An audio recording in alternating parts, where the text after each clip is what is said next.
Vanguard ঘড়ির কাঁটায় ঠিক 3:30 এবং সঙ্গে রয়েছে আমি শুভেন্দু। সবার প্রথমে যে খবরের দিকে আমরা নজর রাখবো, ত্রিপুরার রাজ্যসভার যে আসন রয়েছে সেই আসনে মনোনয়নপত্র, সেই উপনির্বাচনে মনোনয়নপত্র জমা দিলেন রাজীব ভট্টাচার্য মহাশয়। বিপ্লব কুমার দেব যে রাজ্যসভার অর্থাৎ ত্রিপুরা থেকে রাজ্যসভার যে আসনে তিনি সাংসদ ছিলেন রাজ্যসভায়, সেই বিপ্লব দেবের ছেড়ে যাওয়া আসনে রাজীব ভট্টাচার্য আজ উপনির্বাচনের মনোনয়নপত্র জমা দিয়েছেন রিটার্নিং অফিসারের কাছে। এবং দেখতেই পাচ্ছেন মুখ্যমন্ত্রী রয়েছেন সঙ্গে সঙ্গে রাজ্যের যে শীর্ষস্থানীয় বিজেপি নেতৃত্ব, বিজেপি নেত্রীরা তারাও কিন্তু রয়েছেন। এবং আজ তিনি এই রিটার্নিং অফিসারের কাছে উপনির্বাচনের মনোনয়নপত্র দাখিল করেছেন। তিনি ঠিক কি জানা যাচ্ছে শুনবো একবার।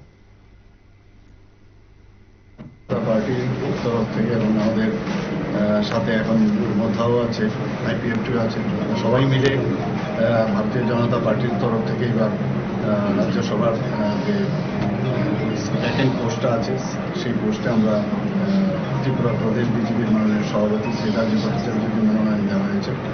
এবং আমি আশা করি উনি কৃতিত্বের সাথে যেভাবে সভাপতিত্বের দায়িত্ব উনি করেছেন এবং আগামী দিন যখন উনি নির্বাচিত হবে নিশ্চিত যে ত্রিপুরা রাজ্যের জন্য খুব ভালো কাজ করবেন, সেটা আমি নিশ্চিত। এর জন্য আমি মাননীয় প্রধানমন্ত্রীজিকে এবং আমাদের রাষ্ট্রীয় অধ্যক্ষ জেপি নাড্ডাজি এবং অমিত শাহজিকে, আমাদের মাননীয় হোম মিনিস্টার, ওনাকে ধন্যবাদ দিচ্ছি।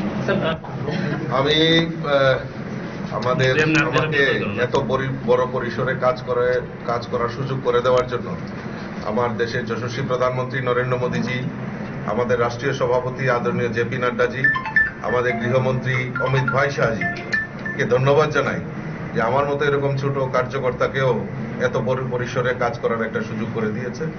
আমি সকলের আশীর্বাদ নিয়ে এবং আমাদের রাজ্যের মাননীয় মুখ্যমন্ত্রী থেকে শুরু করে মন্ত্রিপরিষদের সবার আশীর্বাদ নিয়ে আমি এই ত্রিপুরার জন্য যে ডেভেলপমেন্ট ওয়ার্ক চলছে তাকে আরো ত্বরান্বিত করার জন্য আমি সেটা প্রয়াস থাকবে।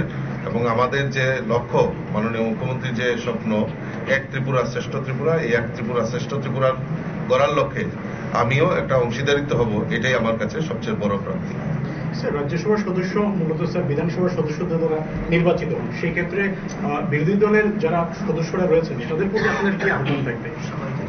আমি সকলের কাছে আবেদন রাখবো যে আমাকে এই একটা সুযোগ, যেহেতু আমি নমিনেশন সাবমিশন করেছি, সমস্ত যারা বিধায়ক বিধায়িকারা রয়েছেন যেই দলেরই হোক না কেন, আমাকে সহযোগিতা করার জন্য আপনাদের মাধ্যমে আমি আহ্বান রাখছি।